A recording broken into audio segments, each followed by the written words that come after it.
TTartisans have released a Fuji X mount lens that is amazing and also very affordable. So let's talk about it. So I've wanted the Fuji X 35mm 1.4 lens for a while now, but I never really see one come up for an affordable price here in Australia. Even used, they're around $600, which is a lot of money. This lens is used by Jason Hunter, otherwise known as Fuji Hunter, who I've interviewed on the channel, and he's taken all his iconic images with that lens. TTartisans have managed to come up with a great, less expensive option with this 35mm 1.8 autofocus lens that they were kind enough to send me about 6 weeks ago, and I've been playing around with it and very excited to share the results with you guys, both photo and video, and talk a little bit about what I love about this lens. We were on a work trip in Sydney recently. I did make a video about it, and we shot some video with this lens, and I think it came out really, really great, especially at night. It looked awesome. So definitely check that out if you haven't seen it.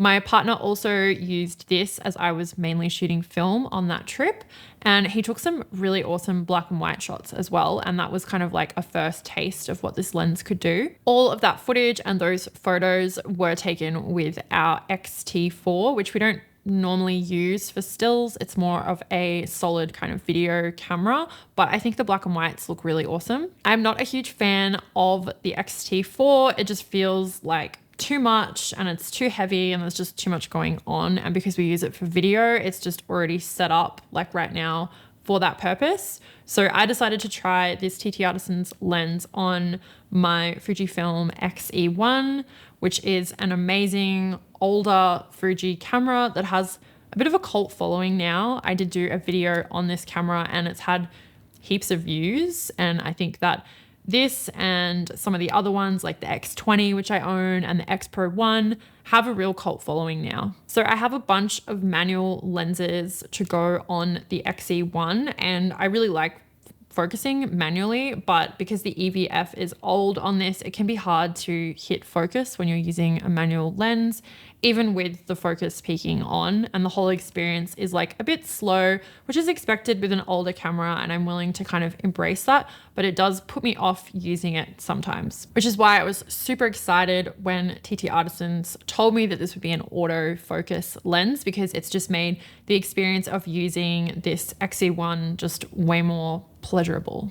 I feel like we fall in and out of love with our gear, and I love when you can get a lens or just a certain thing that you can put on a camera, whether it's just like something small that makes you want to use it more and like reignites your love for it. And that's definitely what's happened with this autofocus lens and the XE1 for me. So as far as the lens and its autofocus performance, it's kind of hard to judge that when using it with an older camera, and it's like a bit more sort of a clunky process. To give you an idea of how it was using this TTartisans lens, my partner's very experienced using the native Fujifilm lenses, and he said he just couldn't really tell the difference, which I think is super awesome considering the pretty big gap in price between what TTartisans have on offer and what Fujifilm do. So one thing I did notice is this lens is quite prone to flaring. You get this kind of like circular flares on some of the shots, which can be a vibe, but like not a vibe all the time. So that's where this hood comes in. And I think this is both aesthetically like so nice, like a square hood. I'm really obsessed with Faisal Westcott, and he has one on one of his cameras and it just looks really cool. And I'm always trying to channel him. So I love that this lens came with this because it looks awesome. And then it's also kind of like combating that flaring issue. Just something worth noting if you do purchase this lens, keeping the hood on is kind of a must. So the information I have at this time is that this TTartisans autofocus lens will be $149 US, which is such a good price point. And I think considering the popularity of Fujifilm cameras just in general, they can be quite expensive, and then the lenses are quite expensive. So that's kind of a little bit prohibitive to people who are wanting to get into that. So having something like this that's like $149 and it's like fully doing the job and more is so great. And I'm all for a bargain in photography and keeping things accessible. And I think whilst you can do great things with any kind of gear, it is nice to get something that's super capable and going to give you great results for a great price. So I would highly recommend looking into this. It is linked below if you want to check out more info on the lens and have a little look around. So one thing people love to talk about is bokeh, and I don't really shoot wide open very often. It's not really like my style, but we were at a friend's bar in the evening filming some content, and we took a couple of photos with this lens to see how it would perform kind of in a lower light situation, wide open. And I think they came out really, really nice. And I think the bokeh is, really beautiful, just to answer that question if anybody is wondering. I use 50mm a lot as a focal length, as I'm sure a lot of other people do, because it's just a really great all-rounder. This is 35, but then when it's on here, it converts pretty much to a 50mm lens. So I found that really useful and really good for like walk around kind of, I call it like Eggleston style photography, where you just like walking around taking photos of like things that you see. I think this setup is really, really great for that. Lately, I have been playing around more in Lightroom, and having this lens has like pushed me to do that more, because it's not something that I do a lot of because I shoot film and I don't touch anything that comes back from the lab. But I have enjoyed with my partner kind of like mucking around in Lightroom and trying to come up with something that we are really happy with, that we can pop on our digital shots to create a sort of filmic type look. Obviously nothing is as good as film, like the real thing. But I think with the price of film and doing a lot more work, sometimes things just have a tighter turnaround, and we have been splicing in some digital, and I've been enjoying that too in amongst shooting film.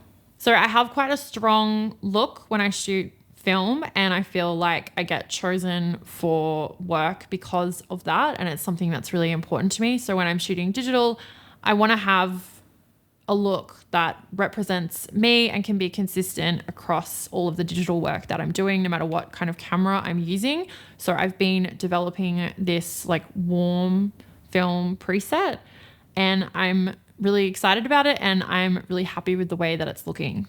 Whilst I enjoy the Fujifilm like built-in sims, I'm never like totally happy with any one of them. And I feel like I end up sort of like playing around with it. So developing something that I can then just have that's my own, that's like a little bit unique and is hitting kind of all of the things that I want in a preset is really important. So I shot everything that you've seen here in RAW and then applied this Lucy's warm film preset.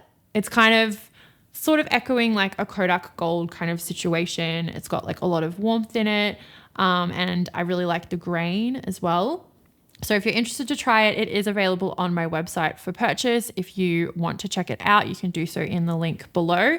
And as I develop more looks, I will be adding them into a pack, but that warm film preset is available now if you want to go check it out. While you are there on my website, I have a free downloadable guide. It's called the Modern Creatives Guide to Free Resources. So if you are a budding content creator, YouTuber, podcaster, photographer, you want to do something online, which is kind of everyone right now, and you want to boost your output creatively and make a little bit of money perhaps, or you want to be shown in a gallery or just do something cool like that with your spare time, start a side What?